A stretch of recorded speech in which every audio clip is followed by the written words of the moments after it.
Ini aku bukan promosi ya, ini bukan promosi ya. Dan juga untuk usahanya, apakah usahanya omsetnya naik, apakah turun? Kan saya punya tuh teman yang punya small business tuh, oil shop gitu kan. Nah, gimana tuh caranya? Mungkin kayak dia pengen ada biar gedein small businessnya gitu kan.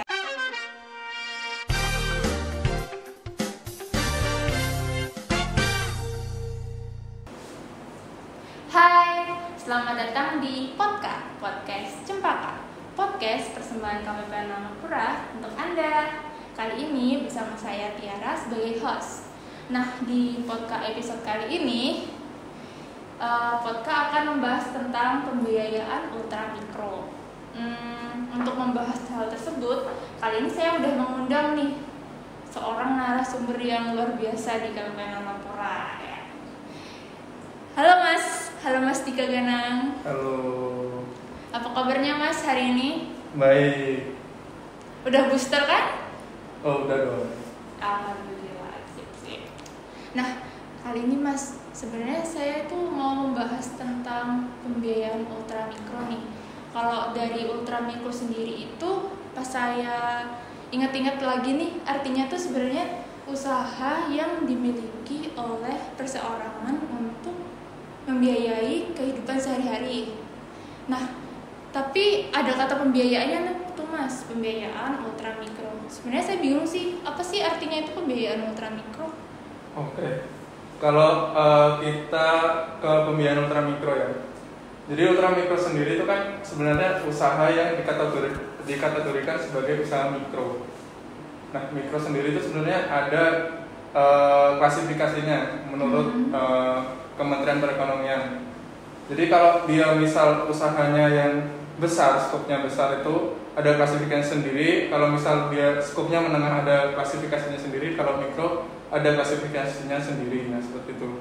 Jadi kenapa ada pembiayaan ultramikro? Nah, pembiayaan ultramikro itu adalah program dari pemerintah, program pembiayaan tentunya, atau yang biasa kita kenal sebagai pinjaman. Program pinjaman yang diberikan oleh pemerintah kepada pelaku usaha ultramikro. Seperti itu. Jadi pembiayaan ultramikro itu berupa pinjaman gitu ya Mas ya. Nah Mas, sebenarnya apa sih latar belakangnya ada pembiayaan UMI itu? Kalau latar belakangnya kita berangkat dari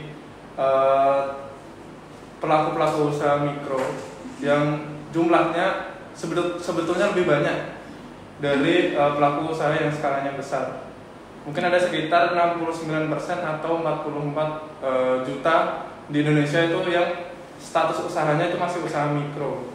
Nah, tujuannya dari UMI itu ya kita menjangkau usaha-usaha mikro itu yang tidak bisa dijangkau oleh pinjaman-pinjaman yang dari perbankan. Oh, seperti itu. Iya. Kalau sumber dananya ada pembiayaan UMI itu apa Mas? Dari mana ya kira-kira?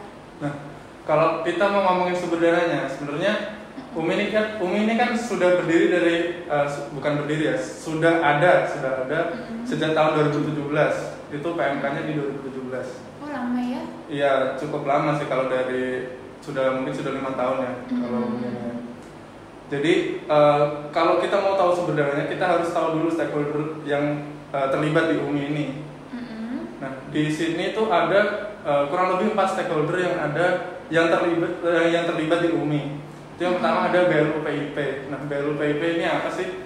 BLU-PIP itu Badan Layanan Umum pengelola investasi pemerintah yang berada di bawah Kementerian Keuangan. Nah, jadi dalam UMI BLU-PIP ini berperan sebagai pengelola dana. Tugasnya itu dia untuk menghimpun dan menyalurkan. Nah, setelah ada BLU-PIP, ada juga yang namanya penyalur. Oh, penyalur.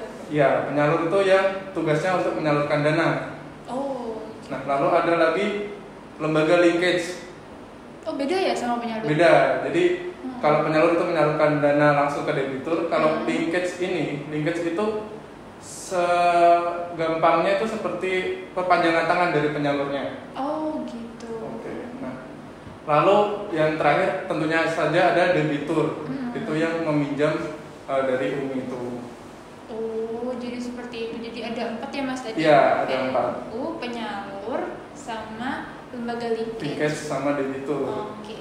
Nah, sumber dananya yang dikelola, berarti kan yang mengelola dana PIP kan? Iya. Nah, sumber dananya dari mana saja? Nah, itu ada 4 sumber dana. Okay. Yang pertama itu dari rupiah murni atau yang biasa kita sebut APBN. Nah, jadi ada beberapa alokasi yang dialokasikan dari APBN untuk UMI ini, gitu. Nah, terus yang kedua ada hibah. Hibah ini yang berasal dari di luar APBN. Terus yang ketiga lagi ada pendapatan pembiayaan. Apa tuh Mas pembiayaan? Nah, pendapatan pembiayaan itu pendapatan yang dihasilkan dari pembiayaan UMI. Oh, gitu. Nah, kalau UMI kan pasti ada bunganya, namanya pinjaman pasti ada bunganya. Oh iya. Nah, pendapatan pembiayaan itu seperti itu contohnya. Oh, oke. Terus yang terakhir ada sumber-sumber yang lain lah pokoknya. Ada sumber-sumber yang sah menurut negara. Oh, oke, baik. Nah, tadi kan Masnya bilang nih ada lembaga perbankan nih. Nah, sebenarnya kan lembaga perbankan itu kan maksudnya kan KUR ya. Kenapa kok UMI itu ada? Kenapa nggak pakai KUR aja gitu kan? Kan lebih simpel kan gitu, lebih dikenal masyarakat gitu kan Mas. KUR gitu kan, otomatis kayak masyarakat tahu gitu KUR itu apa dan caranya gimana gitu. Kenapa kok ada UMI gitu? Oke. Ini berarti kenapa sih masyarakat nggak mengakses KUR aja? Kenapa harus ada UMI kan? Iya. Nah, itu lebih jauh lagi kita kembali ke tujuannya ada UMI tadi. Oh, iya. Karena memang ada beberapa masyarakat khususnya untuk pelaku usaha mikro yang memang nggak bisa mengakses KUR di perbankan. Iya. Karena kan kita tahu sendiri KUR itu syaratnya lumayan ya, meskipun gampang tapi lumayan banyak kan. Seperti misalnya ada surat izin usaha. Nah, itu kan untuk ultra mikro mungkin yang dia omsetnya jauh di bawah standar, itu kan dia sulit mungkin untuk mengurus surat izin usaha. Nah, dia dibiayai dengan UMI. Oh, gitu. Itu. Iya. Jadi kalau nggak ada surat izin usahanya dia pakai UMI ya Mas ya? Ya. Jadi kalau misal kayak toko-toko kelontong gitu kan ada tuh yang di kampung-kampung tuh toko kelontong gitu. Berarti seseorang yang punya ini tuh lebih bisa untuk menjangkau UMI daripada KUR ya? Iya benar. Soalnya kan kalau kita bandingkan aja antara KUR dan UMI ya. Kita lihat dulu dari sasarannya. Kalau KUR ini kan sebenarnya sudah dari tahun 2013-an mungkin ya kalau KUR ya. Oh, udah nah, lama itu kan banget. Ya itu kan memang untuk UMKM. Basisnya untuk UMKM. UMKM kan ada mikro, kecil dan menengah. Ada banyak strata usaha di situ. Ada banyak tingkatan usaha di situ. Jadi KUR memang dikhususkan untuk UMKM. Sedangkan UMI ini untuk ultra mikro yang mungkin tidak masuk di UMKM. Nah, UMKM sendiri yang paling bawah itu usaha mikro ya, tingkatnya mikro. Nah, ini ultra mikro, jadi di bawahnya mikro. Jadi UMI untuk mengakses ke situ tujuannya. Jadi ke ultra mikronya iya, Mas ya. Oke. Terus kalau plafon itu batas tertinggi yang bisa diberikan kepada nasabah itu juga beda. Kalau di UMI cuma 20 juta. 20 juta, tapi di KUR bisa sampai dengan 500 juta. Oke. Nah, ini plafonnya berbeda sesuai dengan ketentuan yang berlaku. Ya. Terus di UMI itu diwajibkan adanya pendampingan dari penyalur. Oh, pendampingan buat apa tuh Mas kira-kira? Nah, pendampingannya itu bisa dalam bentuk motivasi usaha, bisa dalam bentuk pendampingan ekonomi dan yang lain. Pokoknya diharapkan bagaimana usaha ultramikro ini dapat terus berjalan, dapat berkembang itu dibantu oleh pendampingan dari penyalur. Jadi penyalur ini nggak cuma memberikan dana, nggak cuma memberikan pinjaman saja kepada debitur, kepada masyarakat, tapi juga mendampingi usaha-usaha itu tadi. Berarti nggak cuma kayak nih kasih uang gitu, enggak kayak langsung kayak didampingin gitu, dibina Iya. Caranya biar gede gitu usahanya. Iya. Oke. Terus skemanya juga berbeda Oh iya. antara KUR dan UMI. Jadi skema yang dipakai oleh pemerintah, kalau di KUR itu skemanya subsidi bunga. Subsidi bunga. Jadi misal bunga tahun ini KUR-nya 9%, Oke. disubsidi bunga oleh pemerintah sebesar 3%. Jadi masyarakat yang meminjam hanya perlu membayar 6%-nya. Nah, itu skema dari pendanaannya untuk KUR. Iya. Kalau untuk UMI itu skemanya dana bergulir. Gimana tuh? Jadi misal si A dikasih 10 juta. 10 juta nanti misal baliknya 10.500.000. Oke. Untuk pengembaliannya 10.500.000. Nah, 10.500.000 ini bisa dialokasikan ke yang lain.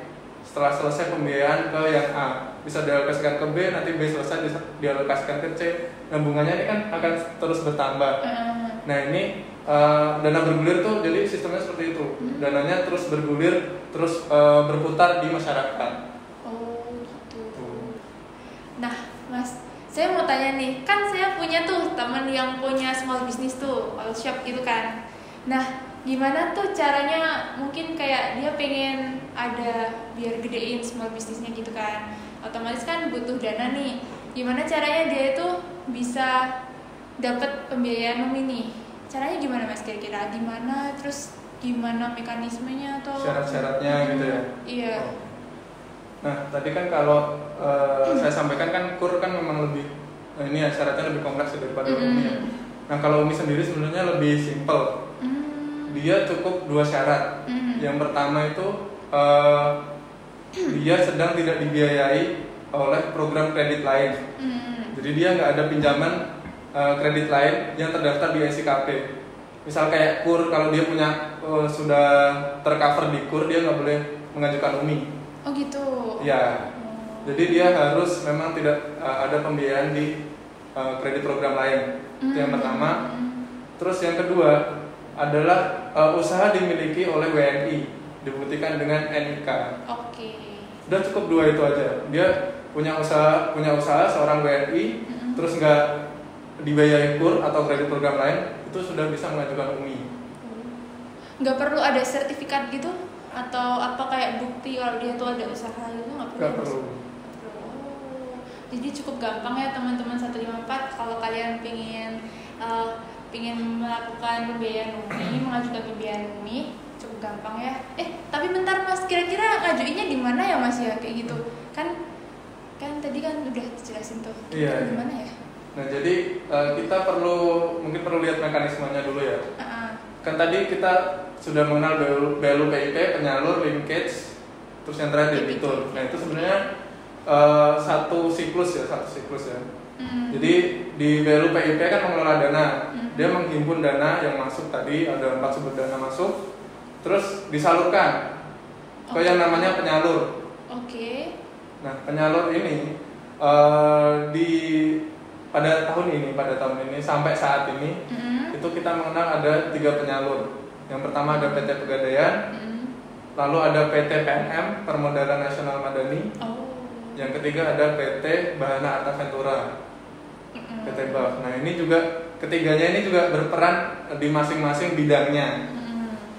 Nah, kalau misal temannya tadi pengen mengajukan individu, secara individu itu bisa ke Pegadaian. Oke, Pegadaian. Nah, kalau misal pengen kelompok, bisa juga nih UMI itu bisa berkelompok juga pengajuannya. Oh gitu. Ya. Jadi itu bisa ke PNM.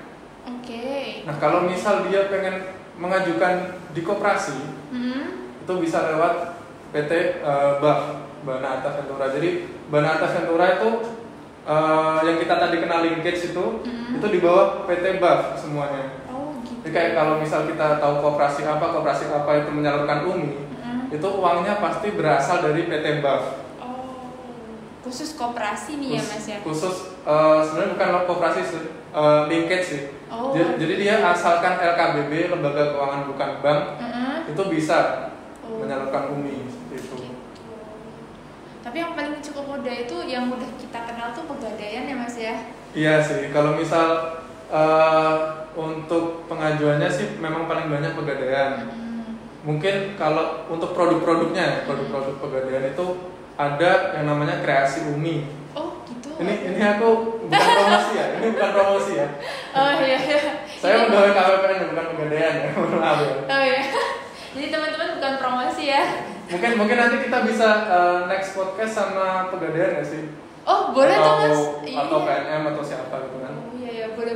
Iya. Tuh dengar ya teman-teman 154 podcast selanjutnya mungkin kita bakalan undang dari teman-teman Pegadaian nih. Iya, biar tahu dari apa pelakunya. Iya, biar tahu nih apa aja gitu kayak produk-produknya atau gimana ya gitu.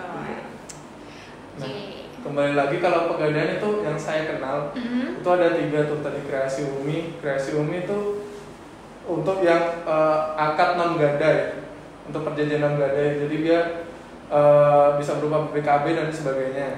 Pokoknya surat-surat lah. Lalu kalau yang KCA kredit cepat aman Umi, KCA Umi itu biasanya gadai sih akadnya sih, lebih ke perhiasan, gadai-gadai perhiasan itu. Lalu ada juga yang dia bersifat syariah di Pegadaian. Oh ada ya syariah? Ada. Jadi Umi itu ada yang konvensional dan juga ada yang syariah. Jadi kalau misalnya pengen untuk meminjam Umi, tapi dia pengen yang sesuai prinsip syariah itu ada juga. Begitu juga di PNM itu juga ada produk-produk terkait Umi. Nah kalau di PNM itu produknya ada Mekar Plus sama Pantas Bijak. Jadi bedanya ketiga ini tuh kalau di Mekar tuh dia bertahap gitu loh. Jadi untuk yang baru mulai usaha dia masuk ke Mekar dulu. Oh gitu. Kalau misal dia dinilai usahanya sudah baik dan ingin menaikkan plafon pinjamannya, itu dia bisa mengakses Mekar Plus. Oke. Kalau dia sudah baik lagi, jadi baik lagi, bertingkat lagi, berkembang lagi, dia bisa ke Pantas Bijak tadi, gitu. Jadi perlu diketahui kalau memang Umi itu bisa individu dan kelompok. Kalau individu itu dia bisa dikenakan jaminan oleh si penyalur tadi. Iya. Kalau kelompok itu tidak dapat dikenakan jaminan. Oh gitu. Jadi nggak ada agunannya untuk kelompoknya. Oke. Oh Mas Dika nih, saya ada dari tadi kan kita kan ngomongin tentang pembiayaan Umi gini-gini, terus mekanismenya, terus ada produk-produknya nih dari masing-masing penyalur gitu kan. Nah sebenarnya saya sempat terpikir dari tadi tuh sebenarnya apa sih hubungan dari pembiayaan Umi sama KPPN? Nah dari tadi kan belum tuh dibahas tuh Mas, saya bingung dari tadi kayak. Oke. Jadi posisi KPPN di mana ya? Jadi kan aku bilang stakeholder itu cuma 4 ya. Iya. Iya, benar. Jadi sesuai dengan amanat PMK terkait Umi, itu juga harus dilaksanakan monitoring dan evaluasi terkait pembiayaan ultramikro. Nah, monitoring dan evaluasi pembiayaan itu ditugaskan di KPPN, yang khususnya di seksi bank. Oh, gitu. Nah, apa aja sih yang kita monitoring dan evaluasi itu? Nah, yang kita monitoring yang pertama itu ada ketepatan data. Iya. Gimana tuh Mas ketepatan? Jadi kan kalau misal tadi temennya Mbak Tiara minjem, iya. itu kan si penyalur Pegadaian atau PNM itu kan menginput data di sistem informasi kredit program. Oke. Itu ada NIK, ada tanggal jatuh tempo berapa, ada nominalnya berapa, ada jaminannya apa. Nah itu diinput di situ kan. Nah kita sebagai KPPN kita mencocokkan data antara dokumen fisiknya dan yang sudah diinput. Ini apakah sudah tepat atau belum? Itu. Nah itu triwulanan kita lakukan setiap 3 bulan. 3 bulan. Nah terus ada lagi yang namanya Monef Keekonomian Debitur. Oke, apa tuh Mas? Nah Monef Keekonomian Debitur ini kita laksanakan per semester. Ya, nah di situ ada baseline dan endline. Jadi misal ada yang minjem ke Pegadaian, si A minjem ke Pegadaian kan? Iya, misal teman saya tuh Pegadaian. Temennya minjem ke Pegadaian. Terus kan misal dia jangka waktunya setahun nih. Iya. Setahun. Nah kita lihat nih di awal periode pinjaman di bulan pertama kita survei, datang ke lapangan langsung, kita wawancara.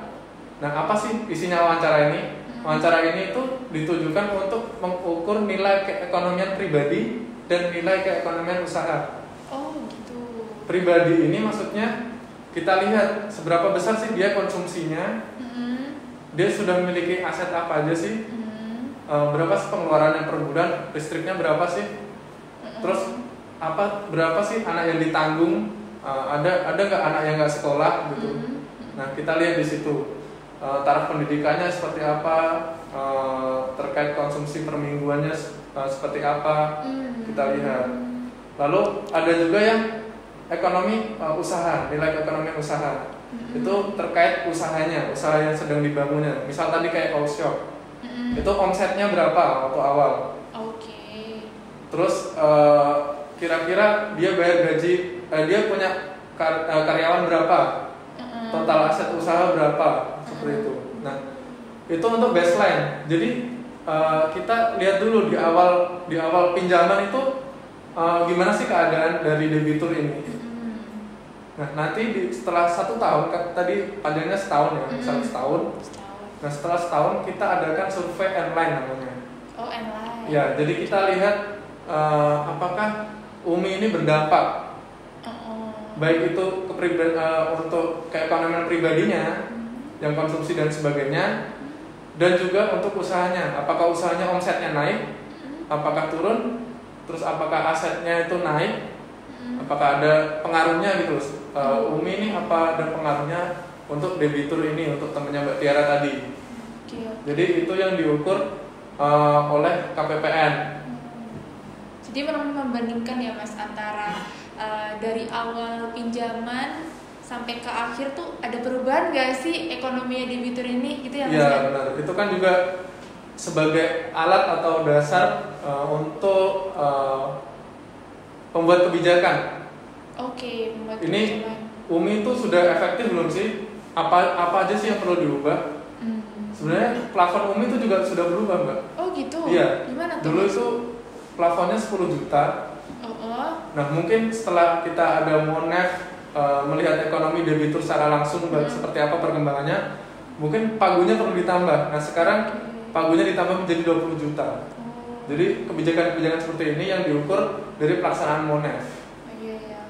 Karena kan seiring bertambahnya waktu 10 juta itu lama-lama nggak ada apa-apanya Mas ya. Iya kan nilai uang kan semakin ini ya. Naik ya. Baik, mungkin itu aja kali ya Mas ya yang udah kita bahas ya. Mungkin episode selanjutnya kita bisa ngundang dari Pegadaian atau PNM gitu ya Mas ya. Iya benar. Untuk menjelaskan nih gimana tuh UMI gitu di Peranka gitu ya. Oke, jadi sekian podcast kali ini. Jangan lupa like dan subscribe. Dadah.